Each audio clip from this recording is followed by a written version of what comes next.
बाबाजी और हुजूर महाराज जी की प्यारी संगत जी, राधा स्वामी जी, स्वागत है आपका हमारे चैनल सद्गुरु का ज्ञान में। संगत जी, आज का विषय उन सभी साधकों के लिए अत्यंत आवश्यक और विशेष है जो वर्षों से सुमिरन तो कर रहे हैं, परंतु अभी तक उस अनहद शब्द, उस दिव्य धुन की अनुभूति नहीं कर पाए हैं। बहुत से भाई बहन इस भ्रम में रहते हैं कि जब तक शब्द धुन सुनाई नहीं देती तब तक भजन में बैठने का क्या लाभ। लेकिन यही सोच हमारी सबसे बड़ी बाधा बन जाती है। जैसा कि हमें नामदान के समय बताया गया था, सुमिरन केवल तैयारी है, केवल मन को शांत करने और इंद्रियों को संयमित करने का अभ्यास है। लेकिन असली भूख, असली शक्ति तो भजन से ही मिटती है। यदि हमने भजन नहीं किया, अगर हम शब्द धुन से नहीं जुड़े, तो सुमिरन से तरक्की नहीं होगी। संगत जी, मालिक की जो सबसे शक्तिशाली कृपा है वो अनहद शब्द है, वही परमात्मा तक पहुंचने का सच्चा मार्ग है।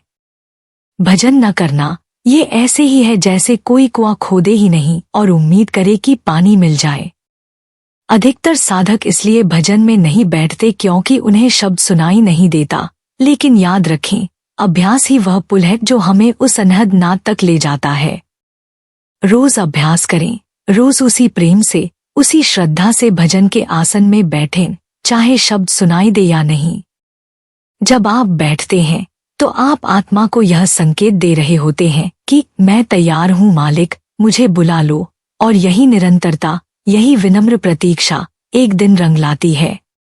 आज की यह वाणी, यह विचार खास उन साधकों के लिए है जो अब तक उस सच्चे स्रोत, उस चमत्कारी धुन की झलक से भी वंचित हैं, जिसे सुनते ही जीवन बदल जाता है, जो हमारे जन्मों के बंधन काट देती है, जो हमें लाभानी, सुख दुख, संसार की उठापटक से परे कर देती है। जब वह अनुभव होता है तो आत्मा समझ जाती है कि सत्य केवल एक है, वही परमात्मा, वही धुन, वही शांति।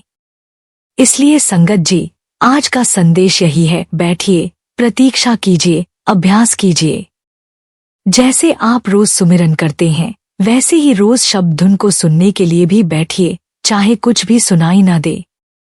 एक दिन वही ध्वनि आपको पुकारेगी और उसी दिन से आपकी आत्मिक यात्रा की असली शुरुआत होगी। इसलिए आज की इस वीडियो को अंत तक जरूर सुनिए, क्योंकि आगे हम जानेंगे शब्द धुन को सुनने के लिए क्या करें, कैसे अभ्यास करें और कौन सी बातों का ध्यान रखें ताकि वो अनहद नाद आपके भीतर गूंज उठे। और हाँ संगत जी, अगर आप पहली बार हमारे चैनल सद्गुरु का ज्ञान पर आए हैं तो प्यार से, नम्रता से निवेदन है कि तुरंत सब्सक्राइब का सेवादान कर लीजिए, क्योंकि हम सिर्फ ज्ञान ही नहीं बांटते, हम आपसे दिल का एक रिश्ता बांटते हैं। क्योंकि हम और आप एक ही मालिक, अपने प्यारे बाबा जी के बच्चे हैं।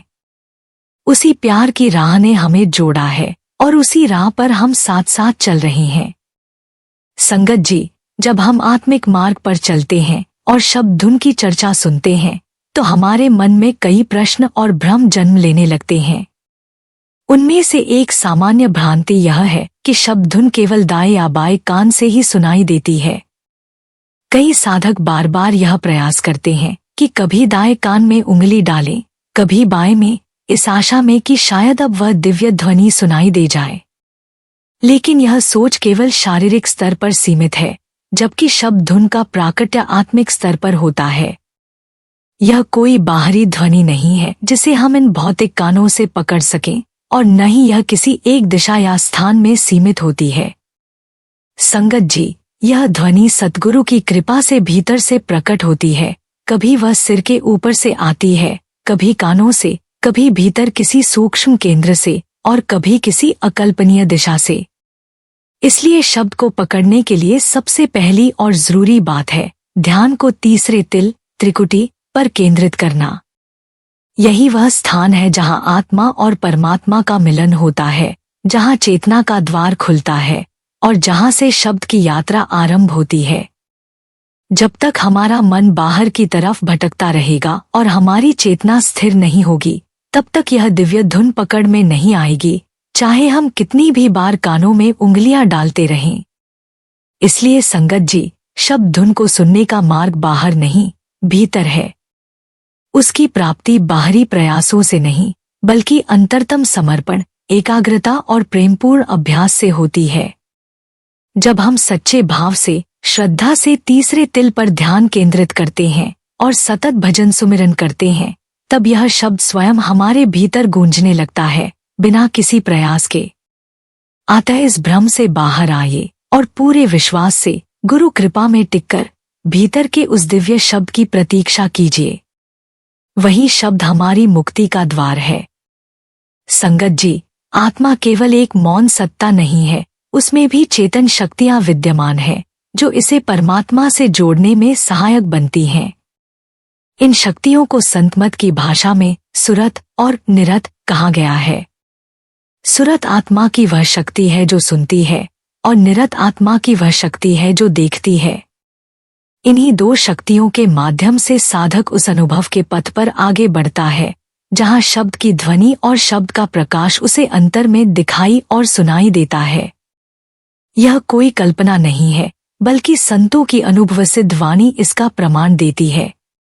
जैसे एक सुंदर पंक्ति में कहा गया है, सुरत सुन बाथरी, तेरा धनी बसे आकाश। इसका अर्थ यही है कि जब सुरत जाग जाती है, जब आत्मा की सुनने की शक्ति भीतर की ओर मुड़ जाती है, तब वह उस परमात्मा की वाणी को, उस गूंजते हुए नाद को सुनने में समर्थ हो जाती है, जो इस सृष्टि के पार के आकाश में विद्यमान है। और निरत, जो देखने की शक्ति है, जब वह सक्रिय होती है, तब हमें भीतर प्रकाश, ज्योति और सद्गुरु के दर्शन की अनुभूति होने लगती है। यह शक्तियां साधारण रूप से नहीं जागती, बल्कि इनका विकास होता है सतत अभ्यास, भजन सुमिरन, संयम और गुरु कृपा से। जैसे शरीर की मांसपेशियां व्यायाम से मजबूत होती हैं, वैसे ही आत्मा की ये शक्तियां भी अभ्यास से सशक्त बनती हैं। जब तक सुरत और निरत बाहरी विषयों में उलझी रहती हैं, तब तक शब्द और ज्योति का अनुभव असंभव है। लेकिन जैसे ही ये शक्तियां भीतर की ओर मुड़ती हैं, साधक उस परम सत्ता के दर्शन और श्रवण में सक्षम हो जाता है, जिसे शब्द धुन और आत्मिक प्रकाश कहते हैं। इसलिए संगत जी, जब आप भजन के लिए बैठें, तो यह जानकर बैठें कि आप अपनी आत्मा की इन सूक्ष्म शक्तियों को जागृत कर रहे हैं। मन को शांत करके, सुरत को त्रिकुटी पर केंद्रित करके, धीरे धीरे आप उस शब्द की ओर अग्रसर होते हैं, जो जन्मों की खोज का अंतिम उत्तर है। यही है असली योग, यही है आत्मिक विज्ञान, और यही है सद्गुरु की दी हुई वो अमूलक विरासत, जिसे हम शब्द और नूर के रूप में अनुभव कर सकते हैं। संगत जी, आज हम एक ऐसे मौलिक बिंदु पर विचार कर रहे हैं, जो हमारी पूरी साधना की दिशा और गहराई को तय करता है, और वह है भजन के लिए विशेष समय निकालना। हम में से बहुत से साधक रोज 2-2.5 घंटे सुमिरन तो करते हैं, पर भजन के लिए या तो समय ही नहीं निकालते, या उसे उतना महत्व नहीं देते जितना देना चाहिए। लेकिन सच्चाई यह है कि सुमिरन केवल मन की सफाई है, जबकि भजन आत्मा की उड़ान है। सुमिरन से हम तैयार होते हैं, लेकिन असली मिलन की प्रक्रिया तो भजन में होती है। संगत जी, भजन का अर्थ ही है मौन होकर भीतर उस ध्वनि की प्रतीक्षा करना, सुनने की शक्ति, सुरत को त्रिकुटी पर स्थिर कर उस अनहद नाद की ओर बढ़ना। जब हम सुमिरन करते हैं, तो हम नाम जप रहे होते हैं, यह आवश्यक है, पर वह केवल शुरुआत है। जैसे किसी भवन की नींव रखना महत्वपूर्ण होता है, लेकिन केवल नींव से घर नहीं बनता, वैसे ही केवल सुमिरन करने से आत्मिक यात्रा पूरी नहीं होती। अगर हमने नींव रख दी पर दीवारें और छत नहीं बनाई, यानी भजन नहीं किया, तो घर अधूरा रह जाएगा। इसलिए यह जरूरी है कि यदि हम सुमिरन को 2 घंटे देते हैं, तो उसका कुछ हिस्सा, भले 15 से 30 मिनट ही सही, हम नियमित रूप से भजन को भी दें। यह सोचकर न बैठें कि अभी शब्द सुनाई नहीं देता, इसलिए भजन व्यर्थ है, बल्कि यह जानकर बैठें कि हर भजन का अभ्यास, हर बार की प्रतीक्षा एक कदम और हमें उस मंजिल के करीब ले जाती है। संगत जी, जब आप रोज थोड़ा थोड़ा समय भी भजन के लिए निकालेंगे, तो सुरत धीरे धीरे स्थिर होने लगेगी, और एक दिन ऐसा आएगा जब भीतर से वह दिव्य ध्वनि स्वयं आपको पुकारेगी। यही साधना का उद्देश्य है, केवल मन की शांति नहीं, बल्कि आत्मा का मिलन उस अनाहत नाद से, जो जन्मों की प्यास को शांत करता है। इसलिए आज से ही भले कुछ ही समय हो, पर नियमित रूप से भजन में बैठना शुरू कर दीजिए। यही सच्चा समय है, यही सच्चा संग है मालिक से मिलने का। संगत जी, शब्द धुन की अनुभूति कोई साधारण बात नहीं है। यह आत्मा की एक अत्यंत सूक्ष्म और दिव्य अवस्था है, जो तभी प्राप्त होती है जब भीतर का केंद्र, जिसे तीसरा तिल, आज्ञा चक्र या शिव नेत्र कहा जाता है, पूर्ण रूप से जागृत और स्थिर हो जाता है। यह तीसरा तिल हमारे दोनों भौहों के मध्य स्थित वह आत्मिक द्वार है, जहां हमारी चेतना संसार से हटकर आत्मा की ओर मुड़ती है। यही वह बिंदु है जहां सुरत और निरत का मिलन होता है, और यहीं से शब्द की धुन भीतर गूंजती है। लेकिन जब तक यह केंद्र जागृत नहीं होता, तब तक चाहे हम कितना भी प्रयास करें, कितने ही घंटे भजन सुमिरन करें, वह सच्चा शब्द, वह दिव्य ध्वनि पकड़ में नहीं आएगी। बहुत से साधक केवल नाम का जप करते हैं, लेकिन उनकी सुरत इधर उधर भटकती रहती है। सिर्फ शब्दों को दोहराना ही सुमिरन नहीं है। सच्चा सुमिरन वह है जिसमें ख्याल की एक रूपता हो, मन एक जगह टिके, ध्यान त्रिकुटी पर ठहरा हो और आत्मा पूरी तल्लीनता से उसी परम तत्व को पुकार रही हो। जब यह अवस्था आती है, तब तीसरा तिल धीरे धीरे जागृत होने लगता है। संगत जी, तीसरे तिल को जागृत करना कोई जादुई प्रक्रिया नहीं, यह तो एक तपस्या है, जो सच्चे प्रेम, समर्पण और सतत अभ्यास से ही संभव है। जब हम मन को बाहर की दुनिया से हटाकर भीतर लाते हैं और बार बार एक ही लक्ष्य पर, त्रिकुटी पर अपने ध्यान को टिकाते हैं, तब यह केंद्र मजबूत होने लगता है। यही वह बिंदु है जहां गुरु कृपा सक्रिय होती है और आत्मा को भीतर वह पहला संकेत मिलना शुरू होता है। कभी हल्की ज्योति, कभी एक कंपन, कभी एक झलक, और फिर धीरे धीरे वह दिव्य ध्वनि। इसलिए संगत जी, अगर आप सच में शब्द धुन सुनना चाहते हैं, तो पहला कदम है अपने तीसरे तिल को जागृत करना। और उसका एकमात्र तरीका है नाम का सुमिरन पूरी एकाग्रता, गहराई और प्रेम से करना। मन को बार बार वापस बुलाना, त्रिकुटी पर जमाना और वहीं शांत बैठना। यह साधना ही एक दिन आपको उस दिव्य ध्वनि की ओर ले जाएगी, जो आत्मा की सच्ची पुकार है और मालिक की सबसे गुप्त झंकार भी। यही वह स्थान है जहां से आत्मा का मिलन मालिक से शुरू होता है। संगत जी, साधना के मार्ग में सबसे बड़ी चुनौती है मन का भटकना। जब हम सुमिरन या भजन के लिए बैठते हैं, तो ऐसा प्रतीत होता है कि शरीर तो एक स्थान पर शांत बैठा है, लेकिन मन चारों दिशाओं में दौड़ रहा है।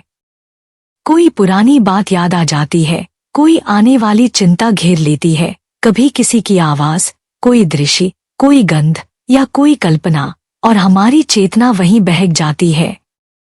यह मन बहुत चंचल है और इसके 5 दरवाजे आँख, कान, नाक, मुंह और स्पर्श हर पल हमें बाहर की दुनिया में ले जाते हैं। इसलिए संगत जी, जब तक इन इंद्रियों पर नियंत्रण नहीं होता, जब तक ध्यान भीतर नहीं टिकता, तब तक सुमिरन गहरा नहीं होता और शब्द धुन तक पहुंचना कठिन हो जाता है। तो इस भटकते हुए मन को कैसे वश में करें? उत्तर स्पष्ट है, ध्यान को तीसरे तिल, त्रिकुटी पर जमा देना। जब हम अपने पूरे ख्याल, पूरे भाव और पूरी चेतना को भौहों के बीच स्थित उस सूक्ष्म बिंदु पर ले आते हैं, तो धीरे धीरे इंद्रियों की पकड़ ढीली पड़ने लगती है। और अगर उस अवस्था में हम गुरु के स्वरूप को अपने ध्यान में स्थिर कर दें, उनके दिव्य रूप को त्रिकुटी पर टिकाकर बैठें, तो मन को आधार मिल जाता है। गुरु का स्वरूप मन को स्थिरता देता है, जैसे डोलते हुए दीपक को एक शीशे की दीवार शांति देती है। संगत जी, गुरु की छवि वह सूक्ष्म डोरी है, जिससे हम अपने भटकते हुए ध्यान को बांध सकते हैं। जब मन गुरु में लीन होता है, तो वह धीरे धीरे संसार की ओर देखना बंद कर देता है और भीतर की ओर मुड़ने लगता है। यही पहला कदम है भीतर टिकने का, और यही वह अवस्था है जहां से सच्चा सुमिरन और भजन शुरू होता है। इसलिए जब भी सुमिरन करें, केवल शब्दों का जप न करें, बल्कि पूरे मन से गुरु की छवि को अपने सामने रखें। जैसे ही आपका ध्यान त्रिकुटी पर स्थिर होगा और मन गुरु में लीन होगा, वैसे ही मन की चंचलता रुकने लगेगी और भीतर की यात्रा शुरू हो जाएगी। यह अभ्यास बार बार करें, धैर्य न खोए और एक दिन मन वही करेगा जो आत्मा चाहेगी, और आत्मा वही चाहेगी जो परमात्मा की ओर ले जाए।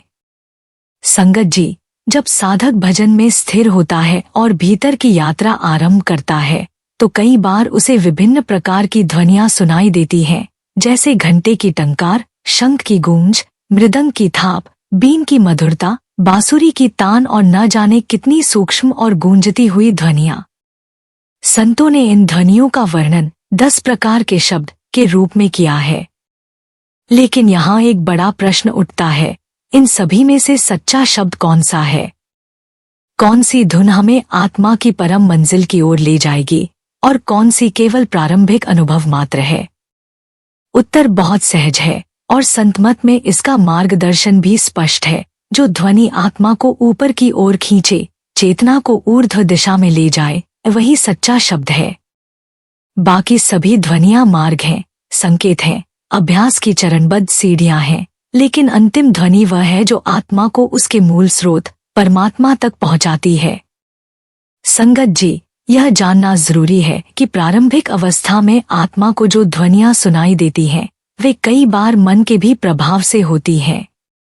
मन भी स्वरूप धारण कर सकता है, ध्वनियां गढ़ सकता है, लेकिन सच्चा शब्द वह है जो मन को पार कराता है, जो न शारीरिक है, न मानसिक, बल्कि पूरी तरह आत्मिक होता है। जब वह ध्वनि आती है, तो भीतर एक गहराई, एक शांति, एक प्रकाश अपने आप अनुभव होने लगता है और साधक उसमें खिंचता चला जाता है।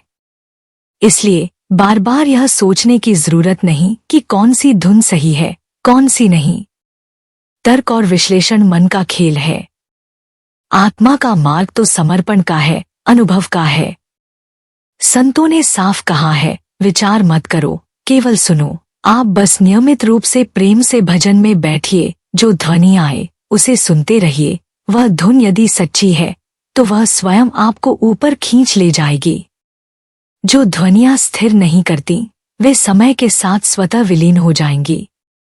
इसलिए संगत जी, शंका न करें, सोच विचार में न पड़े। बस प्रेम से, धैर्य से, श्रद्धा से सुनते रहिए। एक दिन वह धुन आपको अपने भीतर समेट लेगी और वहीं से आत्मा की वास्तविक उड़ान शुरू होगी, उस अनंत के आलिंगन की ओर। यही सच्ची पहचान है शब्द की, और यही है गुरु की कृपा की अमूल्य छाया। संगत जी, साधना के मार्ग पर चलते हुए अक्सर हमारा मन अनावश्यक प्रश्नों में उलझ जाता है, और उनमें से एक सबसे सामान्य प्रश्न है, शब्द धुन दाएं कान से आएगी या बाएं से? कई साधक वर्षों इसी भ्रम में लगे रहते हैं। ध्यान करते हुए कभी दाएं कान पर ध्यान देते हैं, कभी बाएं पर उंगली रखते हैं, सोचते हैं कि शायद अब कुछ सुनाई दे जाए। लेकिन संगत जी, यह सोच ही साधना की वास्तविक दिशा से हमें भटका देती है। यह जान लीजिए कि शब्द धुन कोई भौतिक ध्वनि नहीं है जो किसी विशेष दिशा से, किसी कान से स्थायी रूप से सुनाई दे। यह एक आत्मिक गूंज है जो जब प्रकट होती है तो किसी दिशा की मोहताज नहीं होती। वह कभी सिर के ऊपर से, कभी भीतर से, कभी ऐसा प्रतीत होता है मानो चारों दिशाओं से एक साथ आ रही हो। इसलिए इस चक्कर में पड़ना कि शब्द दाएं से आएगा या बाएं से, ये केवल मन के भ्रम हैं। आत्मिक मार्ग पर यह विश्लेषण नहीं, बल्कि एकाग्र समर्पण आवश्यक होता है। असली बात यह है कि हमारा ध्यान, हमारा चित्त तीसरे तिल, आज्ञा चक्र पर स्थिर हो। यही वह स्थान है जहां आत्मा की सूक्ष्म शक्ति केंद्रित होती है, जहां गुरु की कृपा का प्रभाव सबसे पहले महसूस होता है और जहां से शब्द की ध्वनि प्रकट होती है। और जब इस ध्यान में हम गुरु के स्वरूप में लीन हो जाते हैं, तो भीतर का कंपन, भीतर की ध्वनि स्वतः सक्रिय हो जाती है। ध्यान जब संकल्प विकल्प से रहित होता है, यानी जब हम न तो सोच रहे होते हैं कि क्या आएगा, कहाँ से आएगा, कैसे होगा, बल्कि बस प्रेम में स्थिर होकर भीतर टिके होते हैं, तब शब्द की ध्वनि स्वयं हमारे भीतर प्रकट हो जाती है। संगत जी, इसलिए इन दिशा निर्देशों के जाल में मत उलझिए। ना दाएं कान का मोह रखिए, ना बाएं का विश्लेषण कीजिए। सिर्फ ध्यान को आज्ञा चक्र पर टिकाइए, गुरु के रूप में डूब जाइए और प्रतीक्षा कीजिए। वही अभ्यास, वही प्रेमपूर्ण स्थिरता आपको उस सत्य स्वरूप की ओर ले जाएगी जहाँ शब्द अनहद गूंजता है और आत्मा परमात्मा में समा जाती है। यही है भजन की गहराई, यही है साधना की सफलता। संगत जी, आत्मा की यात्रा कोई बाहरी यात्रा नहीं है, यह भीतर से उठने वाली एक पुकार है, एक खिंचाव है जो हमें उस परम शांति, उस दिव्य मिलन की ओर ले जाती है। जैसे हम किसी अनजान जंगल या अंधेरी जगह में होते हैं और अचानक दूर से कोई आवाज सुनाई देती है या कहीं से हल्की सी रोशनी दिखती है, तो हम उसी दिशा में चलने लगते हैं, उसी ओर आकर्षित हो जाते हैं, चाहे रास्ता हमें ज्ञात हो या न हो। ठीक वैसा ही अनुभव आत्मा का होता है जब सुरत, सुनने की शक्ति और निरत, देखने की शक्ति जागृत होकर शब्द और प्रकाश को पकड़ती हैं। जब भीतर वह ध्वनि, घंटा, शंख, बीन या अनहद की कोई गूंज आत्मा को स्पर्श करती है, या जब अंतर में कोई प्रकाश की झलक दिखाई देती है, तो आत्मा स्वतः उसी ओर खिंचने लगती है। इस खिंचाव के लिए न तो शरीर के पैरों की आवश्यकता होती है, न ही बाहरी प्रयास की, यह तो चेतना की यात्रा होती है जो धीरे धीरे ऊपर की ओर बढ़ती है। आत्मा का स्वभाव ही है ऊपर जाना, बस दिशा मिलनी चाहिए, और वह दिशा शब्द और प्रकाश ही देते हैं। संगत जी, जब आत्मा इस मार्ग पर चलती है तो वह धीरे धीरे शरीर के बंधनों से मुक्त होने लगती है। यह अनुभव एकदम स्वाभाविक होता है, जैसे कोई चुंबकीय शक्ति ऊपर खींच रही हो, जैसे कोई प्रिय आवाज भीतर से पुकार रही हो। यह आवाज कोई बाहरी नहीं होती, वह तो हमारे भीतर सदियों से गूंज रही है, बस हम उसे सुन नहीं पा रहे। लेकिन जब अभ्यास के द्वारा सुरत और निरत स्थिर हो जाती हैं और तीसरा तिल जागृत हो जाता है, तब यह शब्द और प्रकाश आत्मा को अपने साथ ऊपर ले जाते हैं, बिना जोर, बिना शोर और बिना शंका के। इसलिए संगत जी, जब आप भजन में बैठते हैं और भीतर उस प्रकाश या धुन की झलक पाते हैं, तो समझ लीजिए कि आत्मा की यात्रा शुरू हो चुकी है। यह कोई कल्पना नहीं, यह आत्मा की सच्ची पुकार है और मालिक की ओर से मिला एक दिव्य निमंत्रण भी। बस ध्यान बनाए रखिए, विश्वास बनाए रखिए और उस भीतर की आवाज का अनुसरण करते रहिए। एक दिन यह आवाज, यह प्रकाश आपको उस चरम आनंद, उस परम मिलन तक पहुंचा देगा जहां न कोई प्रश्न रह जाता है, न कोई दुख, न कोई भटकाव, केवल शांति, केवल प्रेम, केवल परमात्मा। संगत जी, यदि किसी कारणवश आप पारंपरिक भजन के आसन में नहीं बैठ पा रहे, चाहे वह शरीर की कमजोरी हो, उम्र का प्रभाव हो, कोई बीमारी हो या किसी दुर्घटना के कारण चलने फिरने में कठिनाई हो, तो इसका अर्थ यह बिल्कुल नहीं कि आप शब्द की धुन सुनने की पात्रता खो बैठे हैं। हमारे सद्गुरु कभी भी हमारी शारीरिक स्थिति को बाधा नहीं मानते, बल्कि वे तो हमारी भीतर की लगन और अडिग प्रेम को ही सर्वोच्च मानते हैं। यदि आप बिस्तर पर हैं, कुर्सी पर बैठे हैं या किसी भी स्थिति में हैं जिसमें आप स्थिर और सजग हो सकते हैं, तो वहीं से सुमिरन और शब्द की धुन को सुनने का अभ्यास कीजिए। सबसे जरूरी है कि मन को संसार से हटाकर तीसरे तिल, आज्ञा चक्र पर टिकाया जाए, वहां पर दृष्टि को स्थिर किया जाए और गुरु के चरणों में पूर्ण समर्पण के साथ बैठा जाए।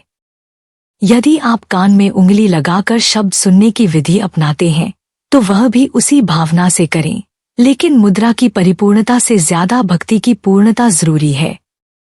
बाबा जी अक्सर समझाते हैं कि अंतर यात्रा में शरीर का नहीं, मन का बैठना जरूरी है, इसलिए मन को बैठाइए। शरीर जैसी भी स्थिति में है, उसे स्वीकार कीजिए। शब्द धुन शरीर से नहीं, चेतना से सुनी जाती है और चेतना हर स्थिति में जाग सकती है, बस प्रेम, धैर्य और अभ्यास बना रहे। याद रखिए, वह मालिक सबका है और जो सच्चे मन से उसकी ओर चलता है, उसे कभी वंचित नहीं करता।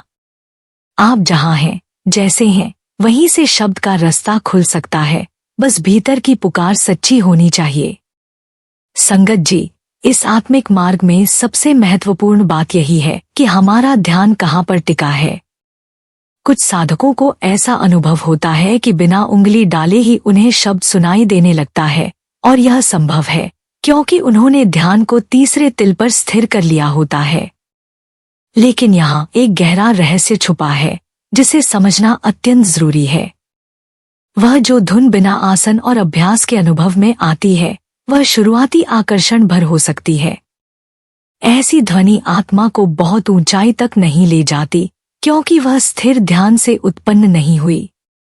सच्चा अभ्यास वही होता है जब साधक अपने चंचल मन को वश में करके प्रेमपूर्वक तीसरे नेत्र पर ध्यान केंद्रित करता है और उसी स्थिति में शब्द धुन को सुनता है। यह स्थिति बिना प्रयास के नहीं आती, इसके लिए तप, धैर्य, प्रेम और सतत अभ्यास की आवश्यकता होती है। बाबा जी अक्सर समझाते हैं कि शब्द वहीं प्रकट होता है जहां ध्यान एकाग्र होता है, चाहे आप बैठकर भजन करें या अस्वस्थता के कारण लेटकर, लेकिन यदि ध्यान बिखरा है तो धुन सुनना आत्मिक प्रगति नहीं देगा। पर यदि ध्यान एकाग्र है, तीसरे तिल पर स्थिर है, तो चाहे कोई भी स्थिति हो, शब्द अपने आप सुनाई देने लगेगा। यह वह शब्द है जो आत्मा को धीरे धीरे ऊंचाइयों पर ले जाता है, शरीर की सीमाओं से परे, मन की हलचलों से ऊपर और अंततः उस परम अवस्था की ओर जहां केवल मौन, प्रकाश और दिव्य ध्वनि है। इसलिए संगत जी, अभ्यास का सार आसन में नहीं, बल्कि ध्यान की स्थिरता में छुपा है। अगर तीसरे तिल पर ख्याल टिक गया, तो समझो कि असली अभ्यास शुरू हुआ। अब आत्मा का सफर तय होना निश्चित है। संगत जी, हमारी आत्मा को परमात्मा ने 2 दिव्य शक्तियां दी हैं, सूरत और निरत, जिन्हें यदि सही ढंग से प्रयोग किया जाए तो आत्मा संसार के भ्रमों से ऊपर उठकर सत्य के दर्शन कर सकती है। सूरत का अर्थ है आत्मा की देखने की शक्ति और निरत का अर्थ है आत्मा की सुनने की शक्ति। लेकिन आज का मन इन दोनों शक्तियों को उल्टी दिशा में मोड़ देता है।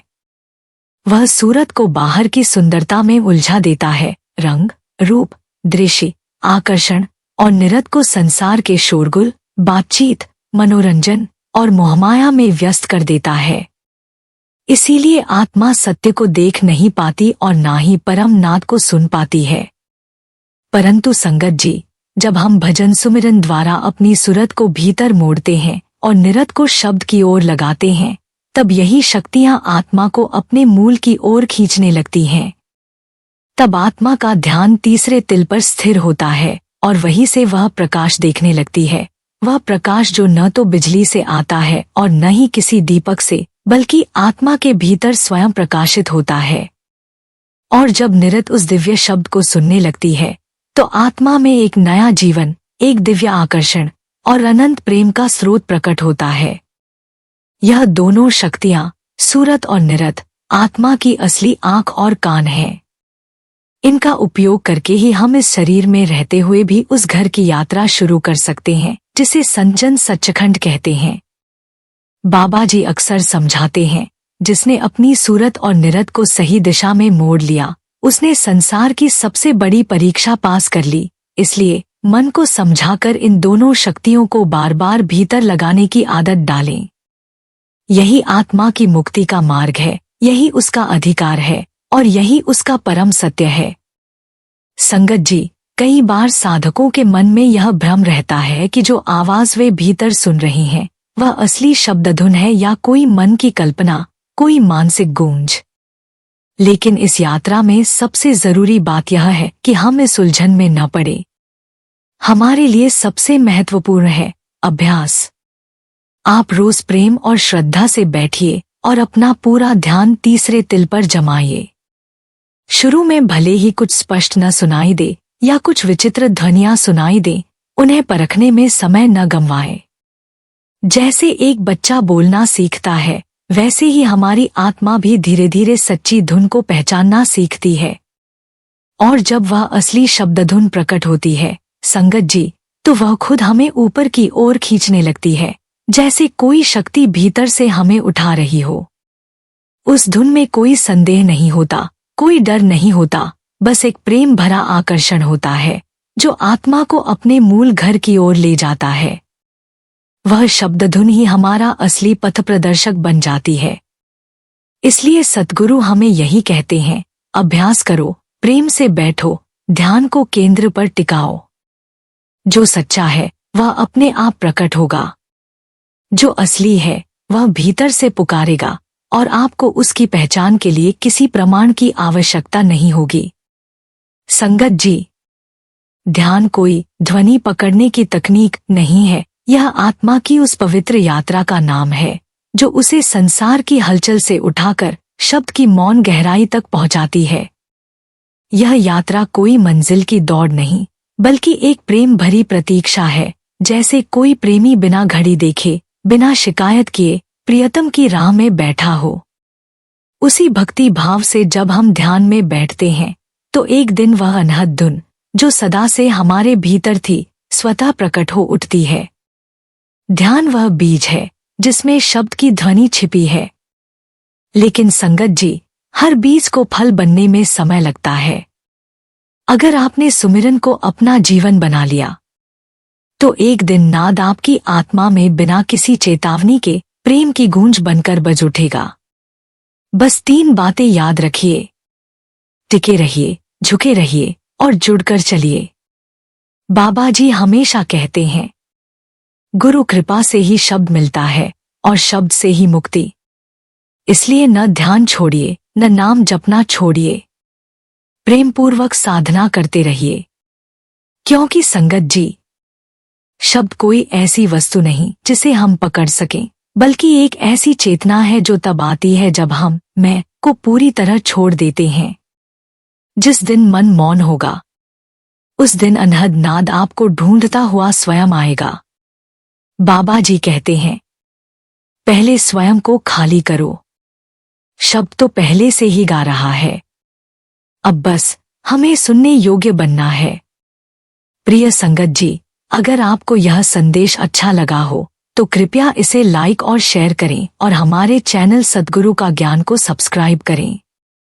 हम सभी उस एक मालिक के संतान हैं और इस प्रकार एक दूसरे को प्रेरित करते हुए हम अपने जीवन को सही दिशा में ले जा सकते हैं। राधा स्वामी जी।